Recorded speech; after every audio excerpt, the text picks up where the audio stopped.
Assalamualaikum warahmatullahi wabarakatuh. Selamat berjumpa kembali sahabat di channel Yes Aku Tahu. Kali ini saya akan menyampaikan tentang sumber hukum Islam yang diperselisihkan ulama. Bab ini merupakan salah satu pembahasan dalam ilmu usul fikih.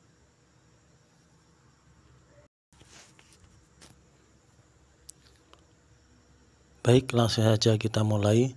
Namun sebelum kita bahas satu persatu, kita harus tahu dulu bahwa sumber hukum Islam itu secara garis besar dibagi menjadi dua, yaitu sumber hukum Islam yang disepakati oleh ulama yang terdiri dari Al-Quran dan hadis serta ijtihad. Dan ijtihad ini terdiri dari dua macam, yaitu ijma dan qiyas. Dan yang kedua ada lagi sumber hukum Islam yang para ulama berselisih. Ini ada 8 menurut salah satu pendapat. Sebelum kita bahas 8 hal tersebut, kita harus tahu dulu tentang yang namanya istidlal. Apa itu istidlal?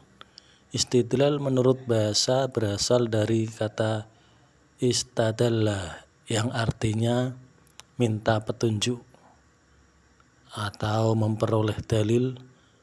Ada juga yang mengartikan menarik kesimpulan. Adapun istidlal menurut istilah atau menurut para ahli, yang pertama disampaikan oleh Al-Imam Asy-Syafi'i. Beliau mengatakan bahwa istidlal adalah menetapkan dalil dari nas Al-Quran dan As-Sunnah atau dari ijma dan selain dari keduanya. Kemudian Abdul Hamid Hakim memberikan definisi, yaitu mencari dalil yang tidak ada pada nas Al-Quran dan As-Sunnah, tidak ada pada ijma dan tidak ada pada qiyas juga. Oleh karena itu, salah satu ulama menyebutkan bahwa istidlal ini dibagi menjadi 8 atau ada 8 macam setidaknya. Yang pertama adalah al-istishab, yang kedua al-maslahah al-mursalah, yang ketiga al-istihsan, yang keempat qaul sahabi, yang kelima satu dzaroi, yang keenam syar'u man qablana, yang ketujuh dilalah al-ilham atau al-ilham saja, yang kedelapan al-urf.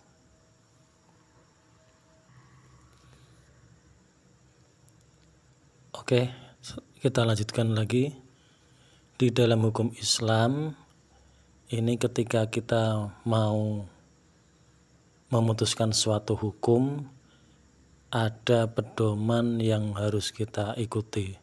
Dan ini kita ikuti harus secara urut. Jadi secara garis besar di dalam memutuskan hukum di dalam Islam, ini pedoman yang pertama yang kita gunakan adalah Al-Quran. Ketika Al-Quran tidak ada, maka kita menggunakan Al-Hadis. Dan ketika di dalam Al-Quran dan hadis tidak ada, kita menggunakan ijma. Dan yang keempat kita menggunakan qiyas. Baru yang kelima kita boleh menggunakan istidlal. Istidlal tadi sudah dikatakan bahwa ada 8. Dari 8 istidlal kita bahas satu persatu. Yang pertama adalah istishab. Apa itu istishab? Kita lihat dulu secara definisi. Istishab berasal dari kata suhbah yang artinya menemani atau menyertai, atau berasal juga dari kata al-mushabah yang artinya menemani, juga dari istimror al-subahah yang artinya terus menemani. Sedangkan istishab menurut istilah ilmu usul fikih dikemukakan oleh Abdul Hamid Hakim, yaitu istishab merupakan menetapkan hukum yang telah ada pada sejak semula, tetap berlaku sampai sekarang karena tidak ada dalil yang merubahnya. Jadi ketika suatu hukum itu tidak dirubah, akan selalu berlaku selamanya. Contoh, orang yang hilang tetap dipandang hidup sehingga ada bukti atau tanda-tanda lain yang menunjukkan bahwa dia meninggal dunia. Karena pada dasarnya orang yang hilang ini adalah masih hidup. Jadi selama tidak ada tanda atau bukti bahwa dia sudah meninggal, orang tersebut akan dianggap hidup.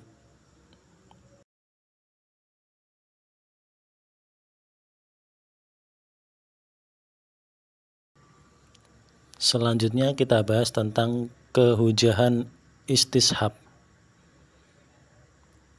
Mayoritas pengikut Maliki, Syafi'i, Ahmad, dan sebagian ulama Hanafi menyatakan bahwa istishab dapat jadi hujjah selama tidak ada dalil yang merubah.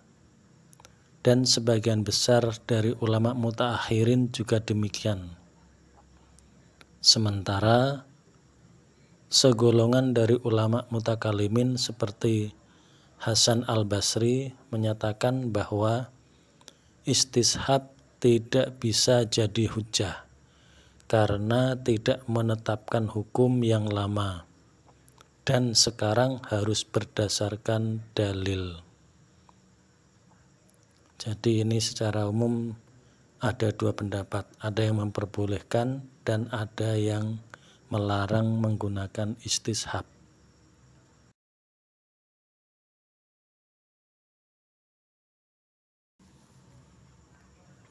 Untuk istidlal yang kedua adalah maslahah mursalah. Kita bahas dulu definisinya. Maslahah mursalah berarti prinsip kemaslahatan, kebaikan yang dipergunakan menetapkan suatu hukum Islam. Juga dapat berarti suatu perbuatan yang mengandung nilai baik dan bermanfaat.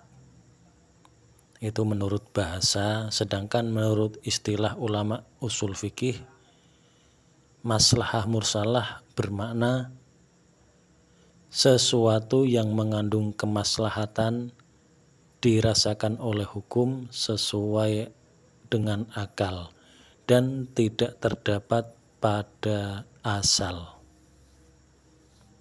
Sebagai contoh dari maslahah mursalah ini adalah kebijaksanaan Abu Bakar radhiyallahu anhu dalam memushafkan Al-Quran atau mengumpulkan Al-Quran dalam suatu mushaf.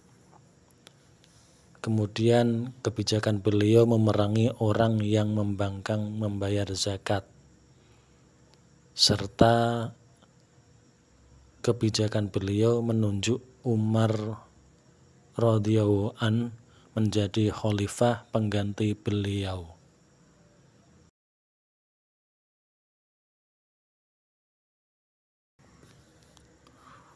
Untuk kehujahan maslahah mursalah ini ada beberapa pendapat ulama. Yang pertama adalah Ibnu Taimiyah. Beliau berkata, jika seseorang peneliti menemukan kesulitan tentang hukum sesuatu, maka lihatlah pada kemaslahatan dan madharatnya.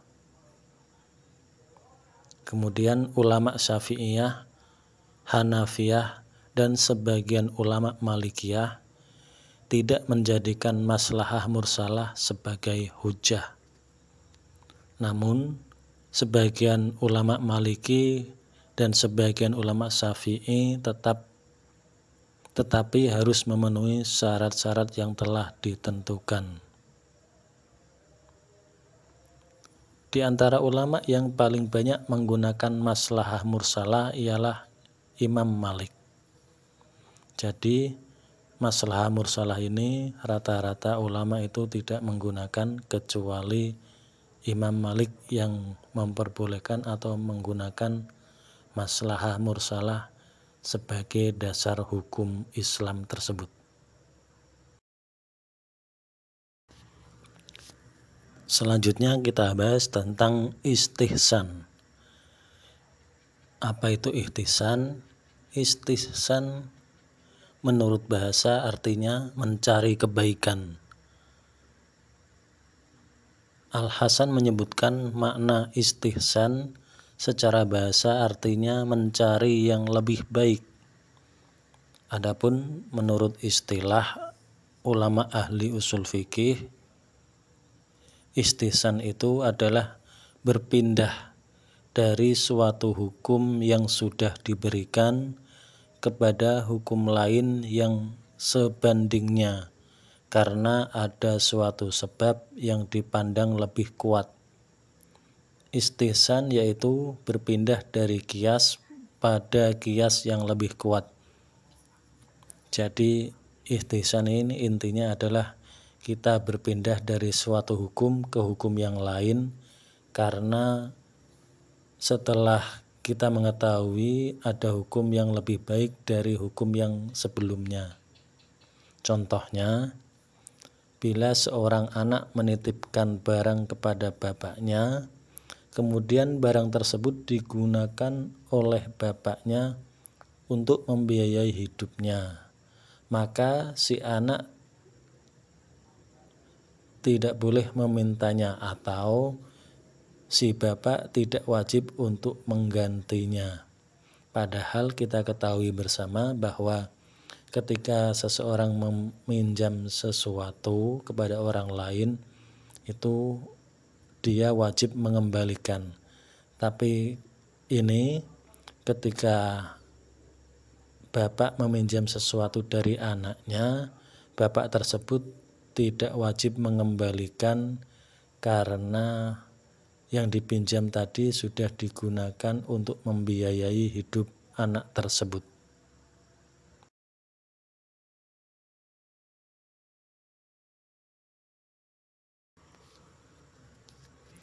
Untuk kehujahan istihsan sendiri, ini juga ada ulama yang berbeda pendapat. Menurut ulama Hanafiyah, Malikiyah, dan sebagian Hanabilah, bahwa ihtisan merupakan dalil yang kuat dalam menetapkan hukum. Adapun golongan Hanafiyah sangat mengagungkan ihtisan. Hambali dan Maliki juga memakainya, tetapi masih membatasinya, sebab bukanlah sumber yang berdiri sendiri. Sedangkan Imam Syafi'i menentang ihtisan karena akan membuka pintu untuk menetapkan hukum sesuai dengan kehendaknya, sesuai kehendak orang yang menetapkan hukum tersebut.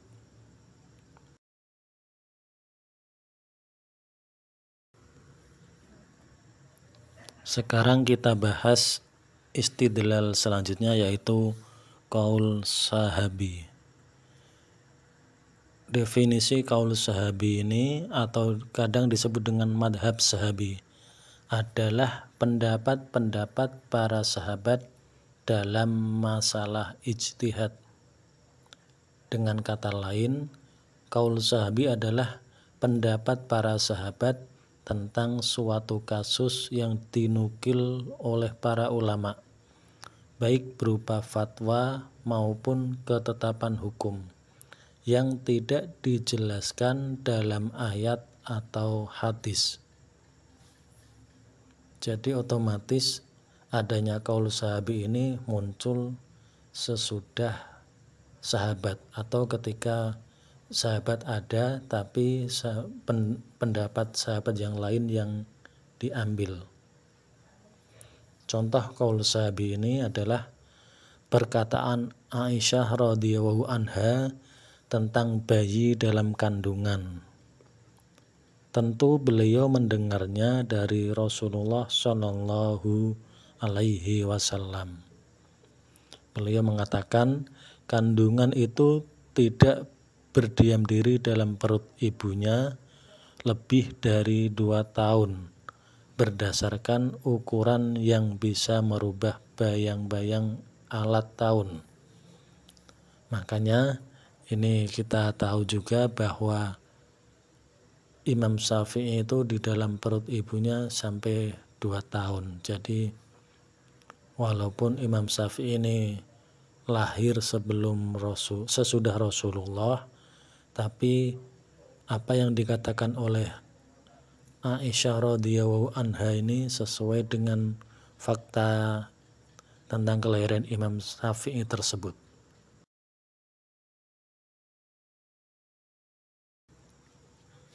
Untuk kehujahan qaul sahabi ini, di antara pendapat yang mengatakan bahwa qaul sahabi secara mutlak tidak bisa dijadikan hujah. Pendapat demikian itu berasal dari jumhur ulama Asy'ariyah, Mu'tazilah, dan Imam Syafi'i dalam madhab yang jadid atau baru. Juga Abu Hasan al-Kharkha dari golongan Hanafiyah. Satu pendapat mengatakan bahwa madhab sahabat bisa jadi hujah. Pendapat ini berasal dari Imam Malik, Abu Bakar Ar-Razi, Abu Sa'id, sahabat Imam Abu Hanifah. Begitu juga Imam Syafi'i dalam madhab qadimnya, termasuk juga Imam Ahmad bin Hambal.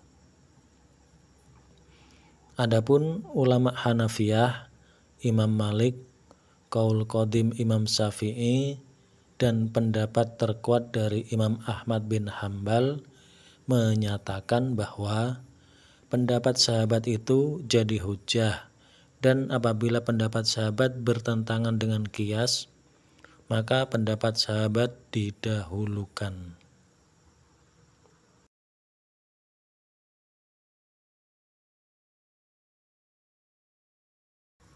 Sekarang kita lanjut dengan sadud doro'i. Apa itu sadud doro'i?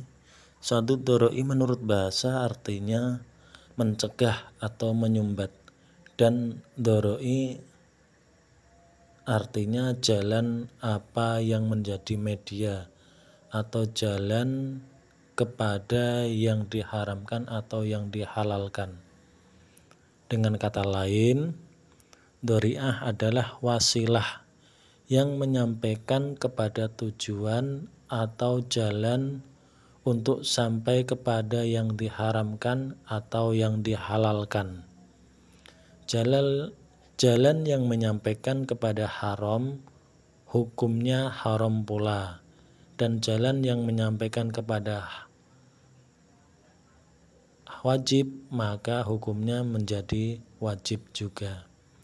Contohnya, wanita yang ditinggal mati suaminya lalu berdandan sedang dia dalam keadaan iddah, maka akan mendorong pada perbuatan terlarang.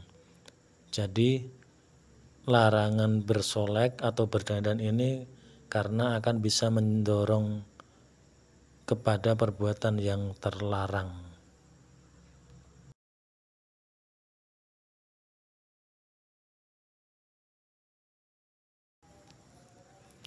Untuk kehujahan sadud doro'i ini, Imam Malik, Imam Ahmad banyak berpegang pada dori'ah, sedang Imam Syafi'i dan Abu Hanifah tidak seperti mereka, walaupun mereka tidak menolak dori'ah secara keseluruhan, dan tidak mengakuinya sebagai dalil yang berdiri sendiri.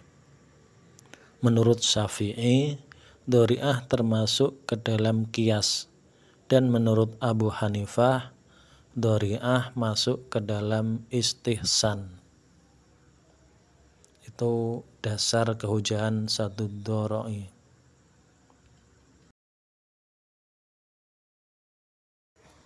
Sekarang lanjut syar'un man qoblana.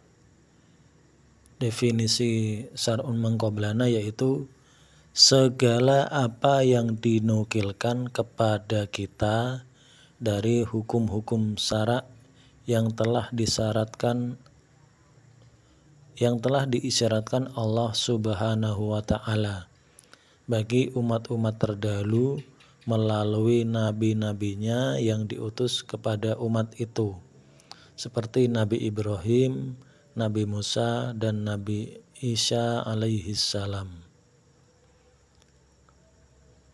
Terdapat penghapusan terhadap sebagian hukum umat-umat yang sebelum kita atau umat Islam dengan datangnya syariat Islamiyah, dan sebagian lagi hukum-hukum umat yang terdahulu tetap berlaku seperti qisas.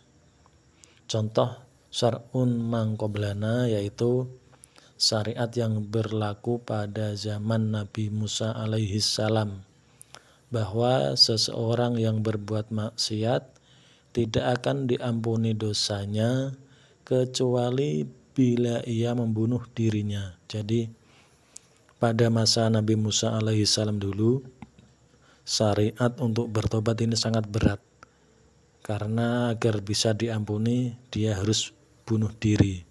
Sedangkan kita sebagai umat Nabi Muhammad untuk bertobat itu tidak seberat itu. Kita bisa hanya dengan mengucapkan istighfar jika dosa kepada Allah, dan jika dosa kepada manusia kita minta ampun, dan cara-cara yang lebih mudah lainnya, tidak seperti pada syariat Nabi Musa yang harus membunuh dirinya.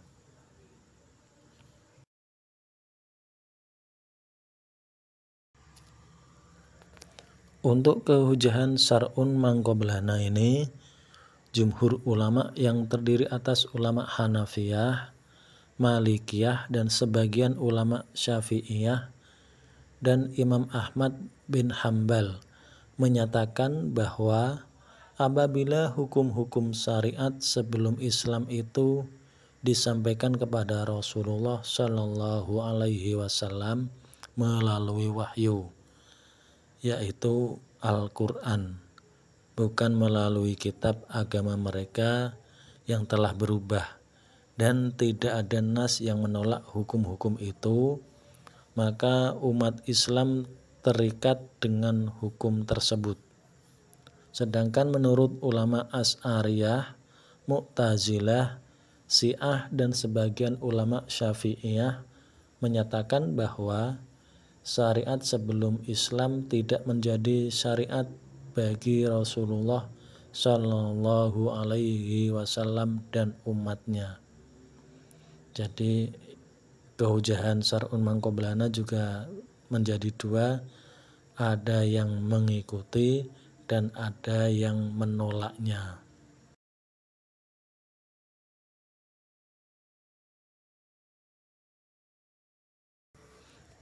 Sekarang kita lanjut dengan urf. Secara etimologi, urf berarti sesuatu yang dipandang baik, yang dapat diterima akal sehat. Menurut kebanyakan ulama, urf dinamakan juga dengan adat, sebab perkara yang telah dikenal itu berulang kali dilakukan manusia. Namun menurut ulama usul fikih, urf adalah kebiasaan mayoritas kaum baik dalam perkataan atau perbuatan.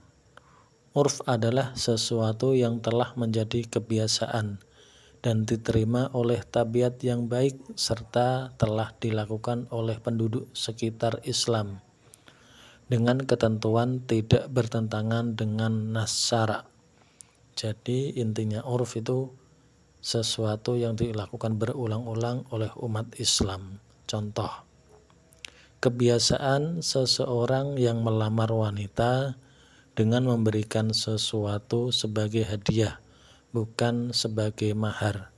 Ini sering dilakukan oleh masyarakat Jawa terutama. Ketika laki-laki mau melamar wanita, membawakan juga bisa berupa barang, bisa berupa makanan yang bukan termasuk bagian dari mahar. Dan untuk maharnya itu nanti berbeda dengan barang yang dibawa tersebut.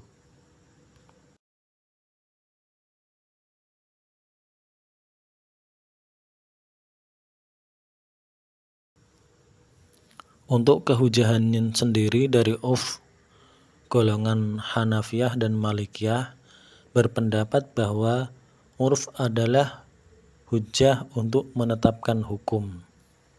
Sedangkan golongan Syafi'iyah dan Hambaliyah keduanya tidak menganggap urf sebagai hujjah atau dalil syar'i. Mereka beralasan ketika ayat-ayat Al-Quran turun, banyak sekali ayat yang mengukuhkan kebiasaan yang terdapat di tengah-tengah masyarakat. Misalnya jual beli saham atau jual beli pesanan. Ketika Rasulullah hijrah ke Madinah, mendapatkan penduduk jual beli salam tersebut.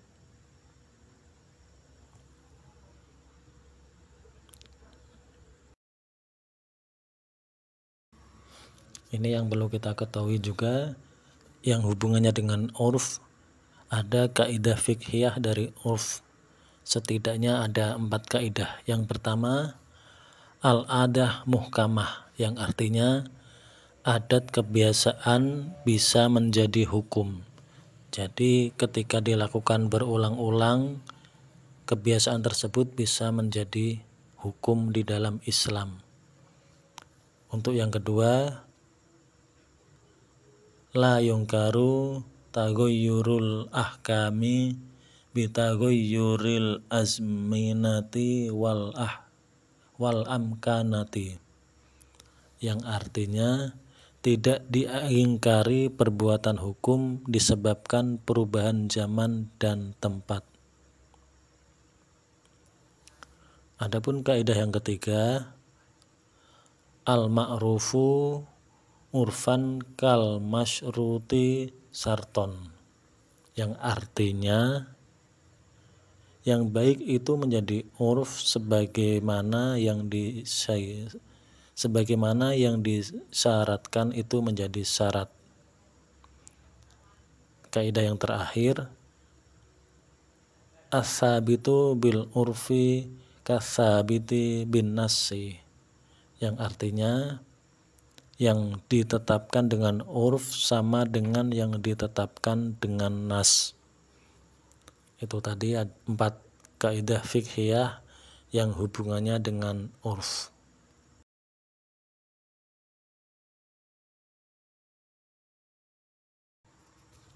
Selanjutnya kita bahas tentang al-ilham.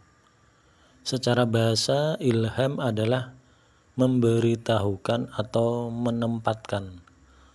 Secara istilah ulama usul fikih antara lain, ilham adalah sesuatu yang dituangkan ke dalam hati berupa ilmu yang mendorong untuk beramal tanpa petunjuk ayat dan tanpa memperhatikan hujjah.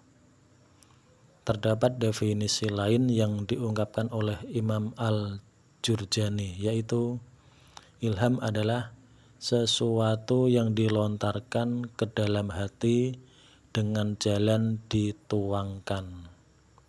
Contohnya seperti apa yang terjadi pada Sayyidah Maryam saat beliau berteduh di bawah pohon kurma. Saat itu Maryam mendengar perkataan Allah tanpa adanya perantara. Jadi ketika itu Maryam itu mendapatkan ya istilahnya bisikan dari Allah secara langsung.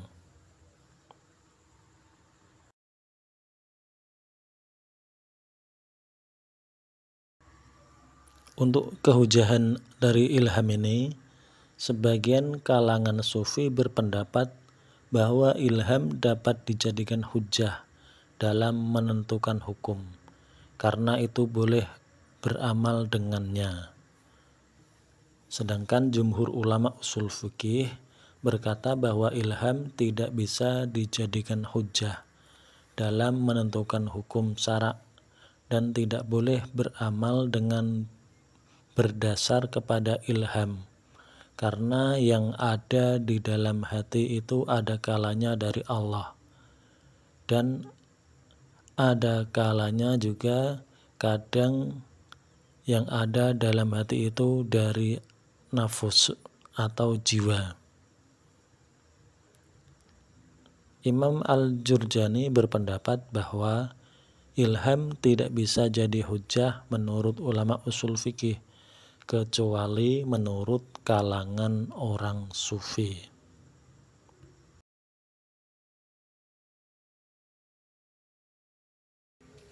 Demikian tadi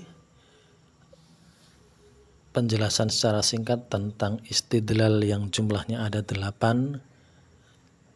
Untuk kesimpulannya, dari seluruh hukum yang diperselisihkan tadi dapat kita ketahui pasti ada ulama yang memperbolehkan menggunakannya sebagai sumber hukum Islam, dan sekaligus ada ulama yang menentang atau tidak setuju dengan pendapat tersebut. Jadi istidlal ini pasti ada dua pendapat yang saling berseberangan. Berbeda dengan Al-Quran dan hadis, yang seluruh ulama pasti sepakat mengenai penggunaan keduanya sebagai dasar hukum Islam. Jadi ulama seluruh dunia tidak ada yang berbeda pendapat mengenai Al-Quran dan hadis ini. Semua berpendapat dan sepakat secara ijma bahwa Al-Quran dan hadis merupakan dasar hukum Islam yang utama.